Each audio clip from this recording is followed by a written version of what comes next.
Fuja do aumento das taxas. Economize drasticamente instalando um sistema de energia solar na sua indústria, comércio ou residência. Venha para a Eletricampus. Solicite um orçamento pelo telefone 3033 2213. Eletricampus, Rua Formosa, 127, ao lado do estádio do Goitacás. A Unimed Campos está presente na vida de milhares de pessoas na cidade, oferecendo bem-estar, saúde e assistência quando você mais precisa. O Eduardo do Apoio Agrícola, a Simone do Espaço Mais Que Perfeito e a Vanessa do Império das Peças podem contar com a Unimed. Conte você também. Planos Univida Empresarial a partir de 2 vidas, com mensalidades começando por R$ 113,12. Venha para a Unimed Campos. Quando se pensa em exames laboratoriais, logo vem em nossa cabeça Laboratório Plínio Bacelar. Exames de rotina e os mais complexos, como exames de genética e biologia molecular, através do setor de Biomol. O Laboratório Plínio Bacelar acompanha a tendência mundial em exames laboratoriais, com o que há de mais moderno e tecnológico para garantir o melhor resultado, auxiliando a classe médica na prevenção, no diagnóstico e no tratamento dos pacientes. Laboratório Plínio Bacelar. Compromisso com a qualidade desde 1942. Escolha um novo jeito de cuidar do seu dinheiro. Escolha um cartão que é aceito no mundo inteiro. Escolha taxas mais justas de quem não vive às custas de ninguém para prosperar. Escolha cooperar. Olha, o futuro se desenhando. Já imaginou todo mundo cooperando? Escolha um futuro melhor para todos. Escolha cooperar. Escolha Unicred. Acerte no ponto com os Jardins do Flamboyant, o único loteamento 100% em área urbana de Campos. Compre seu lote de 360 a 2.500 metros quadrados, na Arthur Bernardes, esquina com Saldanha Marinho. Invista no novo eixo comercial de Campos. Invista nos Jardins do Flamboyant, o melhor ponto e ponto. Garanta o seu lote pelo WhatsApp 22 99912 5455 ou pelo site jardinsdoflamboyantoficial.com.br. O mercado de tinta evolui a cada dia. Hoje existe tinta para azulejo, para cabo, para piso, para gesso, para madeira, para isso, para aquilo. Tinta para qualquer coisa. A loja precisa de variedade e especialização. Quem não é do ramo fica tão perdido quanto você. Por isso, procure quem realmente entende de tinta e que esteja capacitado para lhe orientar nesse mar de alternativas. Friaça Tintas, a loja que melhor entende de tintas. Acesse friaça.com.br. Tinta é com quem entende. Friaça Tintas.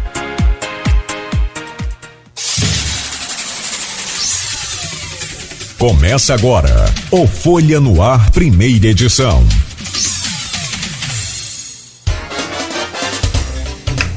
Sete horas e 3 minutos nesta sexta-feira, dia 11 de março de 2022. ZYW Folha FM 98,3, Campos dos Goitacazes, Rio de Janeiro, uma emissora do Grupo Folha da Manhã. Começamos agora o Folha no Ar, oferecimento de Proteus, serviços de saúde e medicina ocupacional, qualidade certificada ISO 9001-2015. Unimed, cuidar de você, esse é o plano. Laboratório Plínio Bacelar e apoio Unicred Norte Lagos. Quem conhece, valoriza. Vamos chamar agora já para o nosso papo de hoje. Antes eu vou dar algumas manchetes do site folha1.com.br, antes de chamar o nosso convidado, Vitor Van Haus, e também antes de chamar o jornalista Arnaldo Neto, que estará conosco nesse papo. Homem morre carbonizado em acidente na estrada dos ceramistas. Aumento no preço dos combustíveis gera problemas. Obras de recapeamento interditam Saldanha Marinho. Produção do Faroeste Cabrunco é o que fecha essa semana o Folha no Ar. Vamos falar sobre isso daqui a pouquinho. Foragido da Justiça é preso pela Polícia Rodoviária Federal na BR-101. Desaparecimento de empresária campista é um mistério há 6 anos. Essas e muito mais manchetes e assuntos você vai ouvir no final do nosso programa. Um papo rápido entre eu e o Arnaldo, comentando algumas dessas manchetes principais.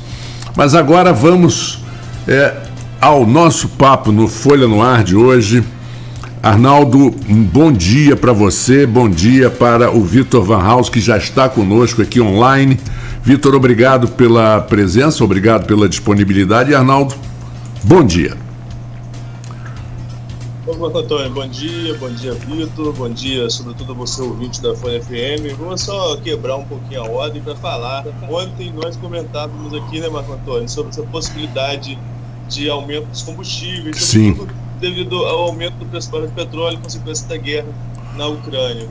E ontem eu tive um compromisso à noite na Inter TV para falar sobre essa polêmica aí, mais uma vez eu falar sobre essa polêmica da Câmara, e o carro estava com pouco combustível. Fui a um posto perto, aqui no centro, e já paguei R$7,69 o litro da gasolina. Então, assim, você vê que não esperaram nem mesmo passar a valer o aumento para o aumento de chegar a bomba.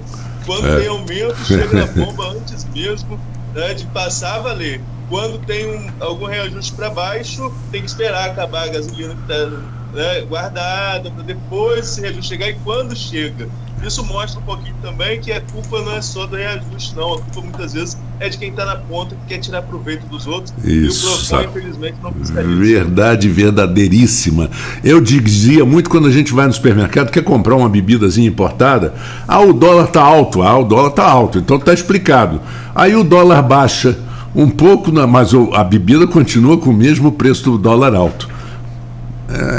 É muito engraçado isso, mas de qualquer forma, o dólar está quase 130, não é isso, Arnaldo? O barril 114 ontem, se não me engano. Mas chegou a ter. Chegou a beliscar 140. Mas chegou a 30, né? 1 ano, 2 anos, 3 anos atrás, chegou a 30 ou 40 dólares. Menos, né? 30, menos. Realmente complicado. Mas vamos chamar então o nosso convidado, Vitor Van Haus. Em primeiro lugar, parabéns pelo Faroeste Cabrunco, parabéns pela escolha do grande ator Tunico Pereira. Muita gente é acostumada a ver o Tunico só na televisão, naqueles personagens antigos, Zé Carneiro, do Sítio, e personagem simples, caipira, não conhece, não sabe, por exemplo, a cultura geral, a inteligência e o conhecimento que o Tunico tem de teatro e cinema. É impressionante. Bom dia. Bom dia Marco Antônio, bom dia Arnaldo. Primeiro, muito obrigado pelo convite. Fica aqui também o meu protesto por acordar às 6h30 da manhã. Nada vespertino, mas estou aqui honrado pelo convite. Tá certo. Lá do Faroeste Cabrunco. Arnaldo, com você. Vamos começar. Você dá o pontapé, depois a gente fala. Vamos falar então sobre a produção do filme em si, a concepção do filme, né? Tem até algumas perguntas no grupo, do grupo do WhatsApp desse programa e do blog Opiniões, daqui a pouco eu vou trazê-las, e que as pessoas, mas a maioria das pessoas fala sobre exatamente isso, a concepção desse filme, a ideia desse nome, de trazer para esse ambiente para Campos. Como que isso começou, como que essa ideia surgiu, como que foi o início desse projeto? Vamos lá, Arnaldo. Eu sempre fui um aficionado por faroeste, né? Desde criança eu via muito faroeste na TV aberta, porque a TV passava filmes menos bobos, e aí eu via eu sempre gostei bastante, e trabalhar para o cinema sempre foi uma aspiração minha. Mas, de fato, o faroeste surgiu em 2020, no primeiro ano da pandemia, onde eu e mais 2 amigos, nós fazemos uma sala de roteiro. O que é uma sala de roteiro? A gente se reúne para desenvolver, ler, estudar, avaliar o mercado de roteiros, né, dentro do Brasil. E nessa sala de roteiro, que se chama Trama, a gente começou a desenvolver cada um projeto, que a gente chama de head. Cada um é head de um projeto, ou às vezes entra mais de um, mas o correto é fazer com um só, e os outros 2 são sempre assistentes. E aí eu comecei a desenvolver um faroeste. Eu falei, eu queria fazer um faroeste. E eu acho que a ambiência de Campos é propícia para fazer, né? A gente tem a parte da minha família da Baixada, né? Baixada Campista, lá para Santa Amaro. Então eu sempre frequentei muito para lá. E essas paisagens estavam na minha cabeça desde muito novo. E às vezes eu ando pela cidade, vocês devem andar pela cidade também, às vezes de madrugada, ou num domingo, onde está todo mundo em casa, ou em tempos de feriado, a cidade fica muito deserta, né? Ficam poucos carros na rua, o trânsito fica uma beleza, a gente consegue andar e chegar. E aí ela tem para mim ela sempre teve essa atmosfera bonita, sabe? A arquitetura da cidade, ela é bonita. Ela tem às vezes parece uma construção um tanto desordenada, mas ela tem beleza ali. Tem beleza aqui na cidade. Então a gente começou a desenvolver esse roteiro. E os meus dois amigos, o Alan e o Pedro, cada um também com o seu desenvolvimento, das suas histórias.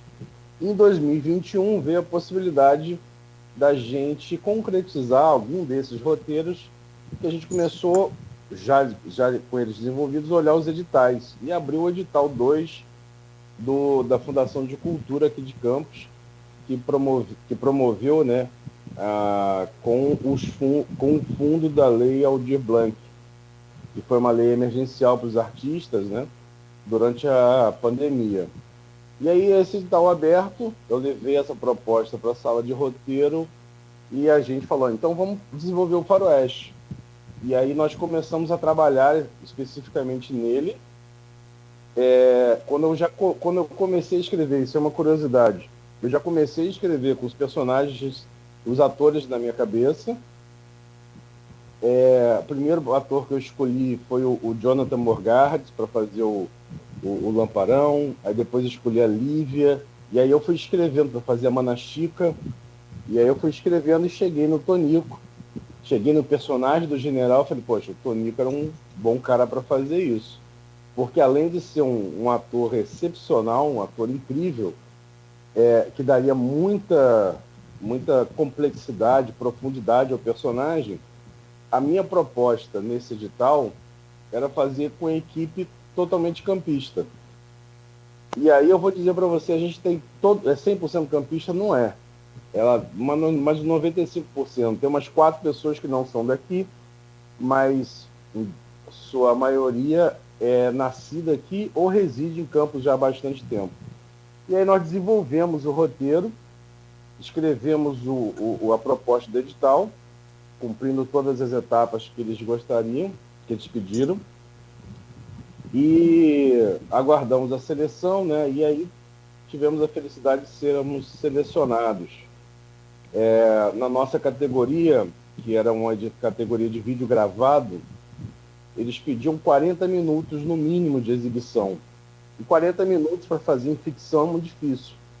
É muita coisa. Então eu desenvolvi um roteiro que tem, né, 10 páginas, e junto com isso eu desenvolvi uma aula de cinema, porque eu sou professor de cinema já há bastante tempo e leciono aqui no Uniflu, no curso de jornalismo. Inclusive fui professor de Alex, filho de Marco Antônio,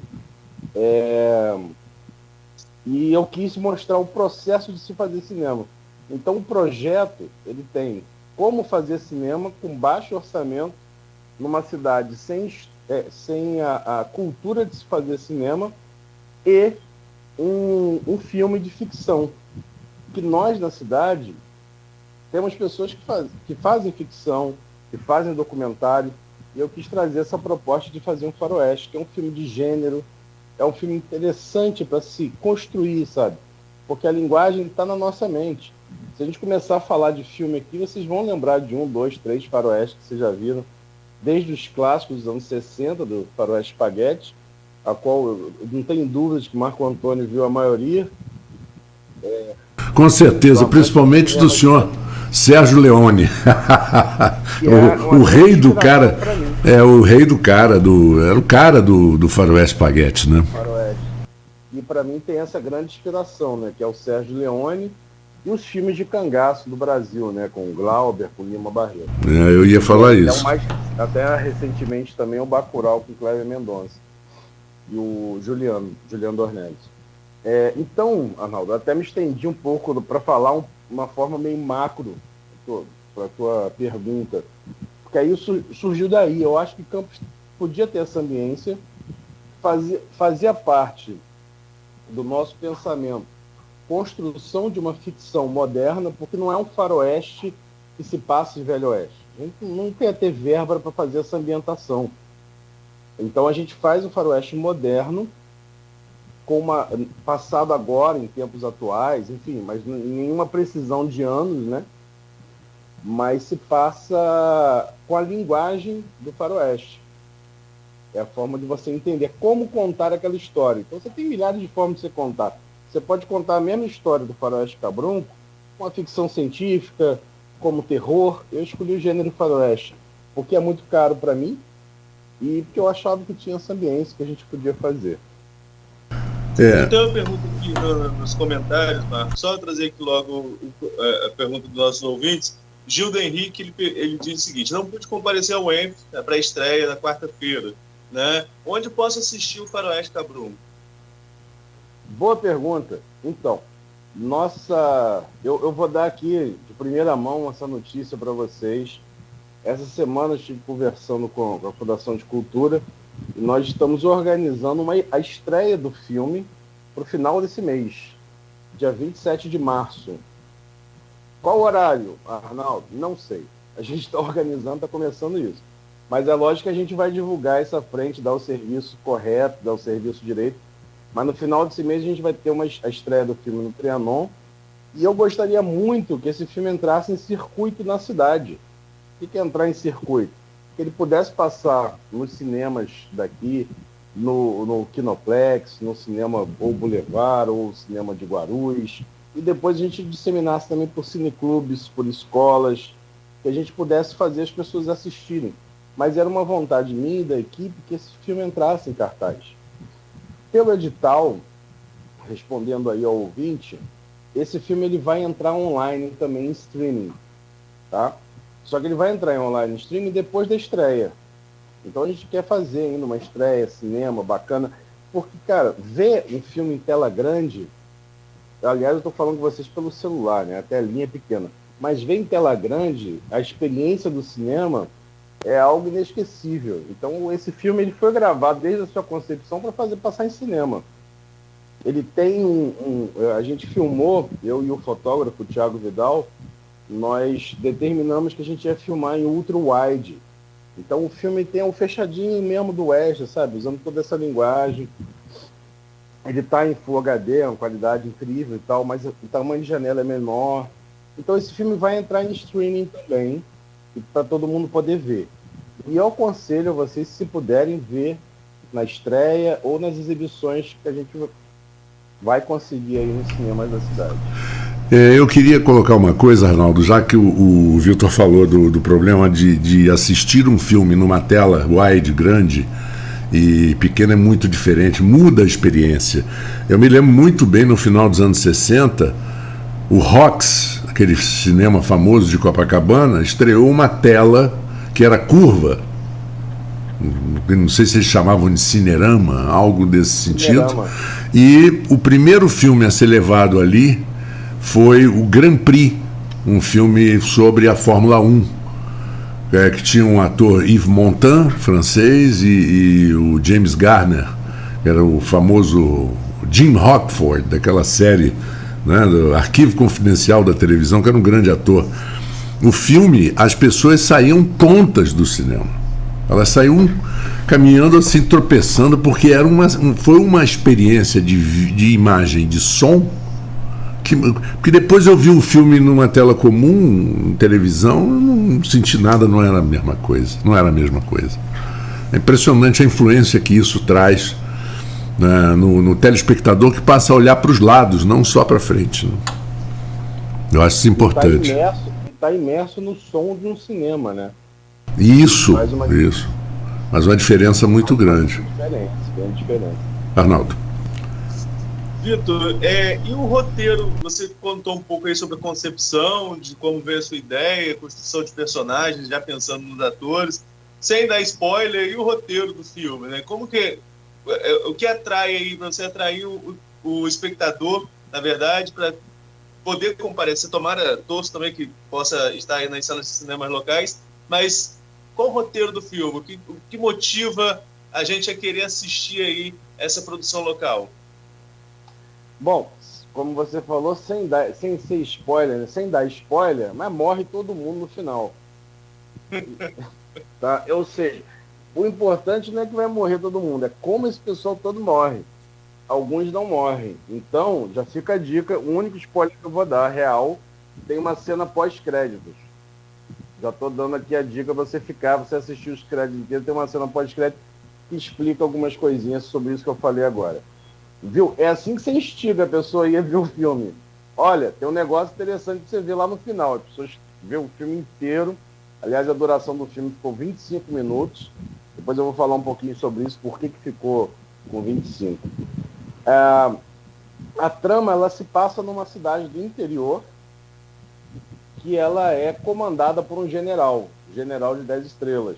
Esse é o nome do personagem, general. O general, ele comanda sem comandar, né? Porque ele é um cara que dita as regras, mas não oficialmente. Né? O que a gente conhece em milhares de cidades do interior, Brasil e mundo, de pessoas que detêm o poder nas mãos. E esse poder oprime. 100% das vezes, o poder demais oprime a quem não tem o poder.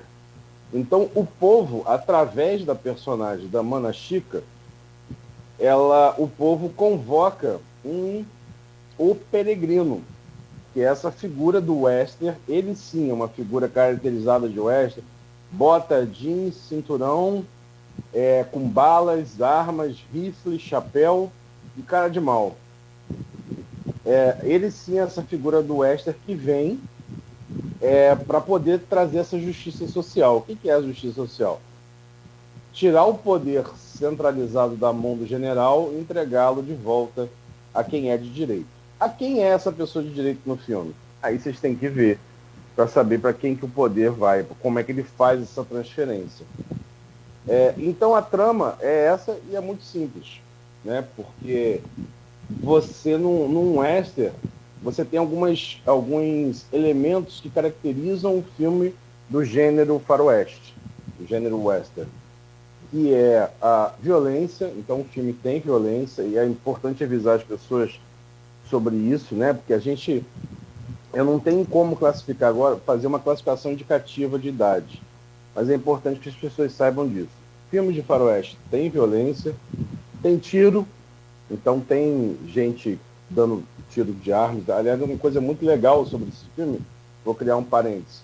As armas que nós usamos no filme são todas réplicas. Não sei se eu posso falar isso, porque as pessoas vão acreditar, porque as armas parecem muito de verdade. E elas não têm nem, Arnaldo, nem mecânica. Elas não puxam cão, elas não puxam gatilho, elas são réplicas. E quando nós estávamos na pré-produção do filme, procurando como fazer essas réplicas, como ter as armas, nós fomos ao Rio de Janeiro com a diretora de arte, a Luísa, para poder achar essas armas, porque tem gente que fornece armas para o cinema, especificamente para cinema, que são armas que não atiram de verdade, mas tem toda a mecânica. E aonde que nós fomos encontrar as armas do filme? Em Campos. Em Campos, a gente tem um artista, um artesão, o Maurício da Silva Chagas, que ele faz réplicas de qualquer arma. E ele fez as réplicas do filme. Ele fez a Colt Navy, que é a arma usada lá em Três Homens em Conflito, no filme de Sérgio Leone, e fez a Winchester, que é a espingarda que o peregrino usa. Ele fez os coldres de couro, as balas que fazem a ornamentação do cinturão, elas não são balas de verdade, são balas feitas por ele. E você pega a arma em mão e fala, cara, isso aqui é de verdade. Claro, o peso é diferente, a pintura é diferente. Elas serviram muito ao filme. Fechando parênteses e retornando. Então a gente tem violência, a gente tem tiro, a gente tem morte. Aliás, é uma proposta minha que as mortes não sejam tão realistas, porque é uma ficção, é uma história que a gente está contando, tem uma fantasia ali. Mas o filme não tem cenas de drogas ilícitas, não tem nudez, então é mais na linha do amigo, assim. Então a trama é essa que eu te falei. Tá? E aí tem todo um retorno, o filme se fecha, o peregrino cumpre ou não cumpre a missão. Fica aí na cena pós-crédito pra vocês verem. É interessante, Arnaldo, que essa base da história que você promoveu a generalato, né, que é o coronelato nas cidades, coronelismo ou generalismo.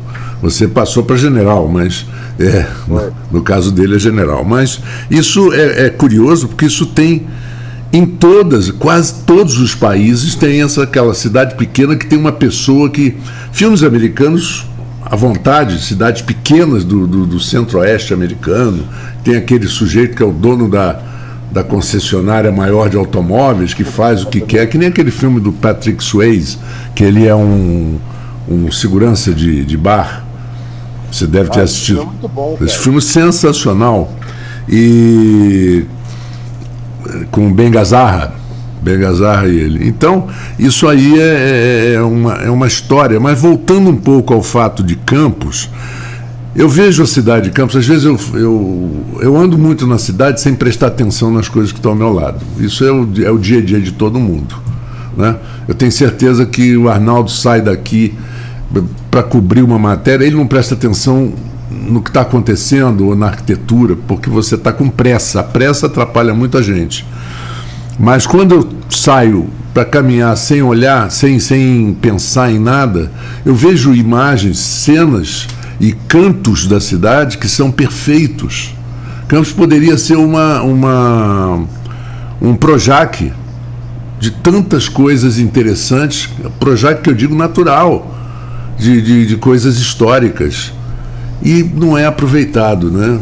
O que você acha que falta nessa parte? Porque eu vi vários nossos ouvintes falando da importância da cultura e da importância do seu trabalho. O que falta?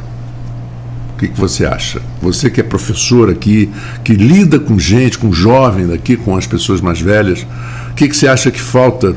Qual o elo que está perdido aí? Eu pensei que você estava perguntando para o Arnaldo. Para mim a pergunta? Para você. O que falta? Falta fazer, Marco Antônio. Eu tive um professor na faculdade que falava assim, como é que a gente faz e tal, é muito difícil. Ele falava assim, ele é argentino. Aí ele falava assim, vamos fazer. A gente tem que fazer. Fazer como? E aí faz parte, você falou, né, da parte minha de professor, eu falo muito isso em aula. Que é uma frasinha clássica de qualquer texto assim, de cinema digital.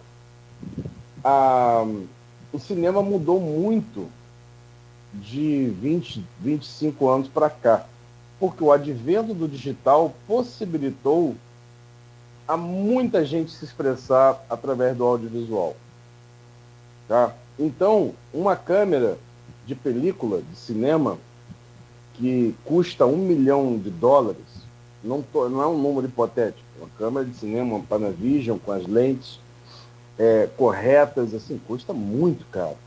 E é um equipamento que você não opera ele sozinho, não faz aquilo ali sozinho, de 5 quilos. Hoje, você tem filmes como Tangerine, que ganhou Sundance, que foi filmado com esse aparelho que eu estou transmitindo com vocês aqui, com um iPhone, com um Samsung. Você faz um filme com um telefone, sabe? Não estou falando para todo mundo, porque é assim que se faz só com telefone, não. Mas você tem câmeras muito mais acessíveis, digitais, que você pode entender da linguagem do cinema, e isso é muito mais acessível para vocês, para todo mundo que está ouvindo a gente, né? Para todo mundo. Então, cara, a gente tem que fazer. Quando a gente faz, a gente experimenta a linguagem. E cinema é uma arte muito difícil, e esse difícil ele vai ter um adjetivo, ele vai ter um sinônimo, que é o seguinte: é caro. Fazer cinema é caro. Porque você precisa de câmera, você precisa de som, você precisa de direção de arte, você precisa de produção, que todo mundo tem que comer. Você não filma em 2 horas, você filma, e minha equipe sabe muito bem disso. A gente acordava às 5h30 da manhã e encerrava os 7 às 18, porque a gente filmou com luz natural, bem cinema novo, bem Dogma, porque a gente não tinha verba para fazer equipamento de luz. Então a gente tinha que fazer na luz do dia. Então é caro fazer cinema. Só que hoje em dia é muito mais barato fazer. E essa de você fazer... E aí com o coletivo você consegue baratear um processo, você consegue equipe disposta para poder fazer. Então, o primeiro item para te responder, Marco, é isso. A gente tem que ir para os espaços públicos ou privados, né, dentro do direito, é claro, do que a gente pode fazer, e fazer os filmes. E pensar nessas... Eu ando pelas ruas também, e quando eu ando reparando, eu vejo muitos cenários. É o que aconteceu com o Faroeste. Eu tinha uma lembrança, a gente filmou no Mosteiro de São Bento, em Mussurepe. Eu tinha uma lembrança do mosteiro quando eu era moleque, criança. Quando eu escrevi o roteiro, eu sabia como é que era aquele espaço lá. E aí vem um ledo engano. Você chega lá, tá asfaltado à frente do mosteiro. Eu falei, nossa, passa caminhão aqui de 10 minutos, não vou conseguir filmar aqui. Isso está até no making off. Mas aí a gente conseguiu realocar e fazer lá na frente ainda. Então, e outra coisa, a praça. A gente filma o duelo final na Praça São Salvador. Praça São Salvador é gigante. Como é que a gente vai filmar isso ali na praça, um monte de gente?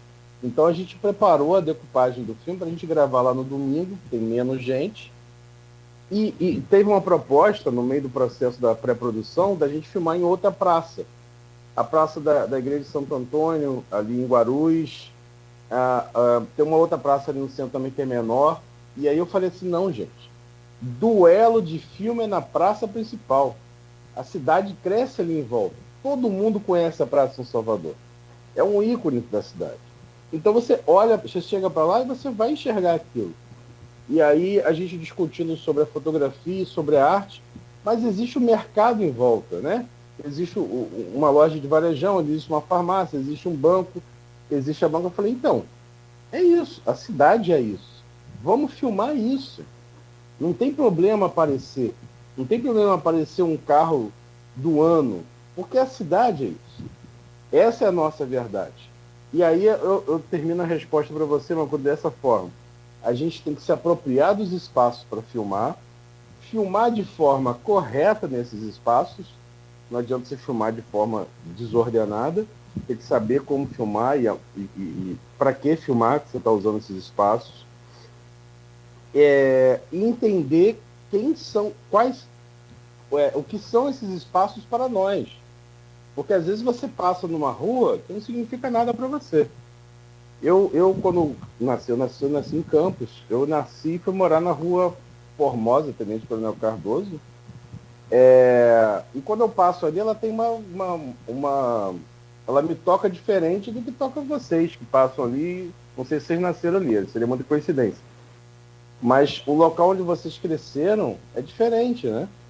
De quando você passa hoje em dia. Então, você entender que processos são esses. Quem são vocês e quem são os lugares e como que a cidade se apropria de nós e nós nos apropriamos da cidade. Porque a cidade é todo mundo. A cidade tem que ser nossa, né? Respondi, Marco Antônio? Eu viajei demais. Não, respondeu sim, respondeu.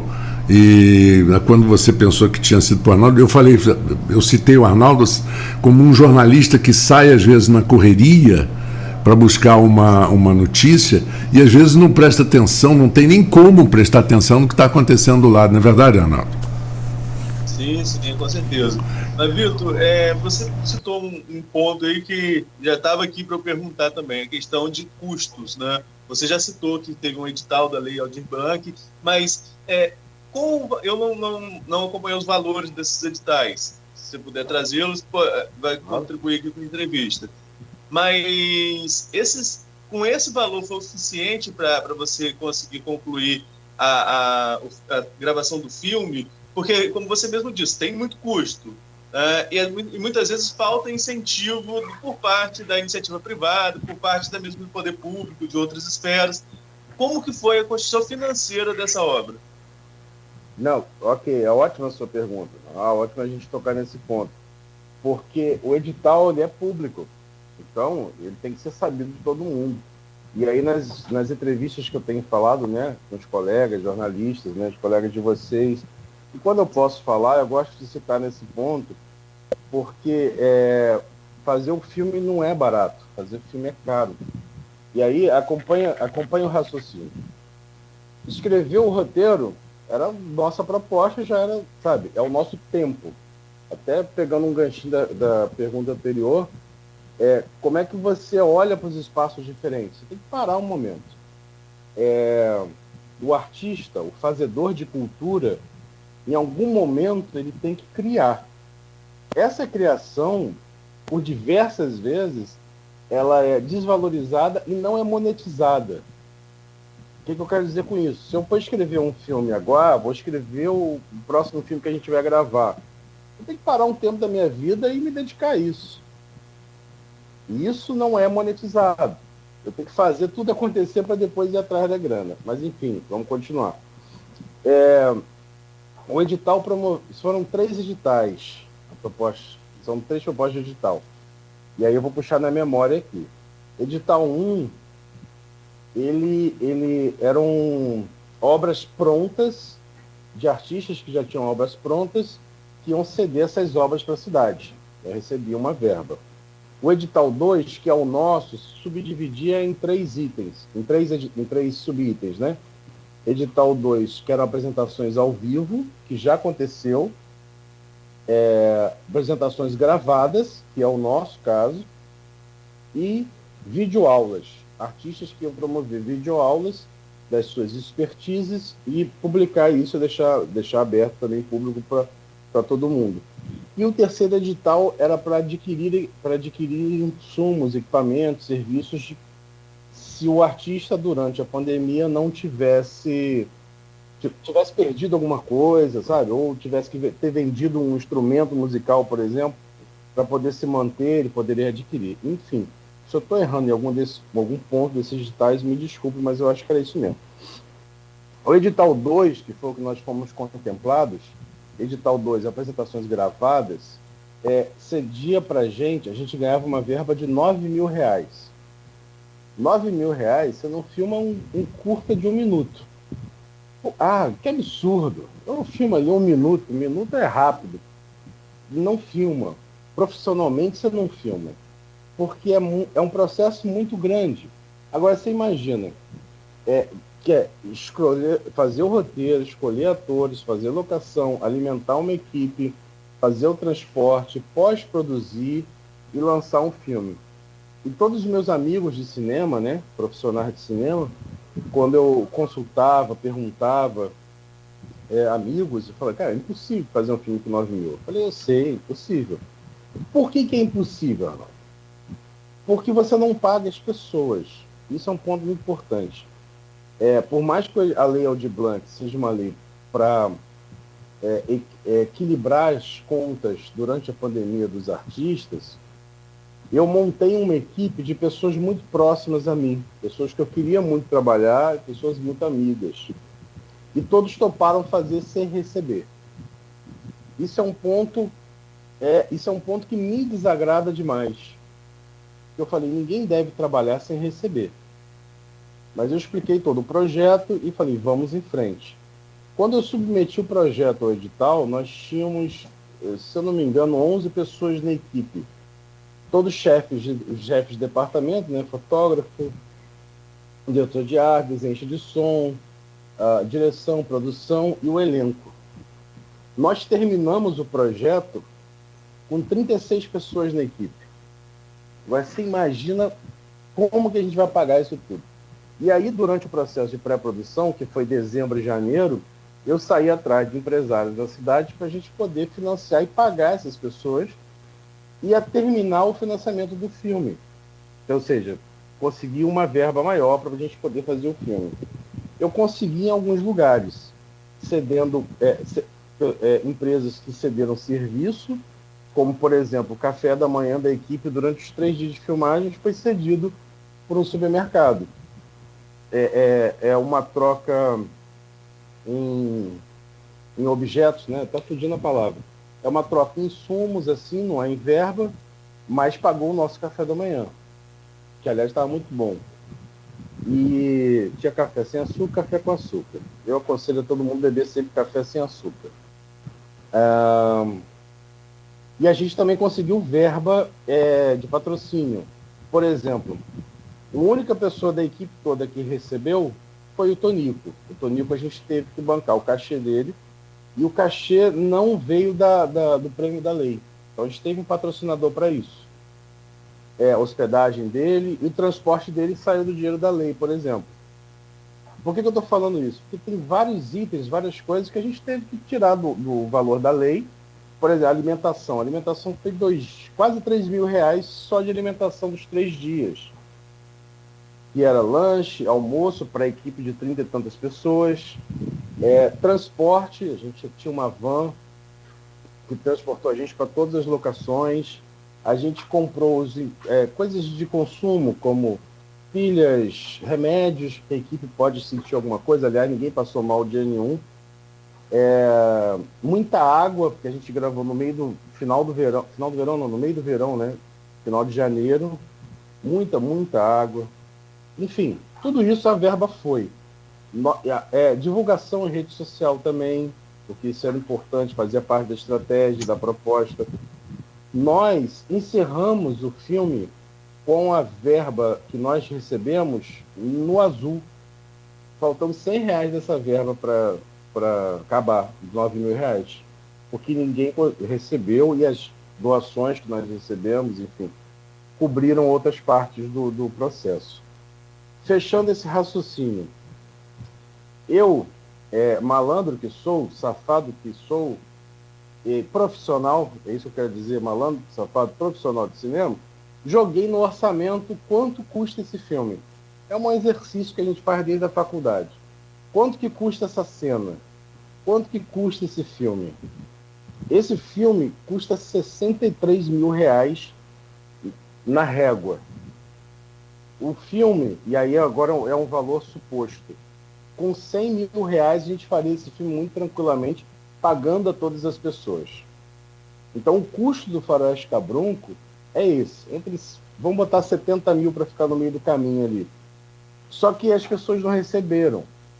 Ou seja, todo mundo apostou uma grana, porque tempo é dinheiro, né? O trabalho das pessoas também é dinheiro. Então eu vou te falar isso. Nós fizemos o filme com 9 mil reais do edital. Nós tivemos uma parte de aporte financeiro que foi para custear a vinda do Tonico, hospedagens, né, toda essa parte. Tivemos troca de serviços, como, por exemplo, também o laboratório que nos cedeu o teste de Covid. Nós pagamos uma parte dos testes, outra parte foi cedida. Nós tivemos empréstimos dos móveis para fazer a composição da direção de arte da FEMAC. Nós pudemos treinar no dojo de Aikido, que a gente tem cena de luta. Isso foi gratuito também. A pré-estreia no Cine Darcy, mas também é público, é uma universidade pública. De quem que eu estou esquecendo? A gente não pagou bases de produção, que nós ficamos na JCI Campus, para as últimas gravações. Então, assim, teve muito apoio de muita gente. A gente gravou na locação do Aras, Kaikai, gratuitamente, que era até um pouco mais distante daqui. E nas locações que a gente tinha aqui perto da gente, que tinham a ver com o filme, foi cobrado um valor que a gente não pôde pagar. Então foi cobrado um valor que era tipo quase metade do orçamento que a gente tinha. Então a gente, não dá para fazer aqui. E a gente não conseguiu isso de graça. É isso, entendeu? Ou seja, fazer filme é caro. A gente conseguiu fazer esse filme com o esforço de todo mundo. Então todo mundo é dono desse filme também. Deixa eu pedir licença. Caramba, eu Não, mas é isso mesmo. É o melhor. Isso é o sonho do entrevistador. É um entrevistado que fala bastante. Uma vez eu e o Arnaldo fomos fazer uma entrevista aqui, não vou citar quem foi, mas o cidadão respondia sim e não, né, Arnaldo? Lembra? Só falava isso, sim e não. Eu estava vendo o Arnaldo ficar vermelho. vou fazer assim agora, então. Tá bom. Nós vamos a um pequeno intervalo. Ainda tem muita coisa para a gente conversar e falar de cinema de uma maneira geral, que eu acho que é muito gostoso para quem gosta de cinema. Eu não me considero um entendedor, não, mas eu sou um apaixonado pelo cinema. Vamos a um pequeno intervalo aqui no Folha no Ar e voltamos em seguida. Vamos lá. Nesse mês da mulher,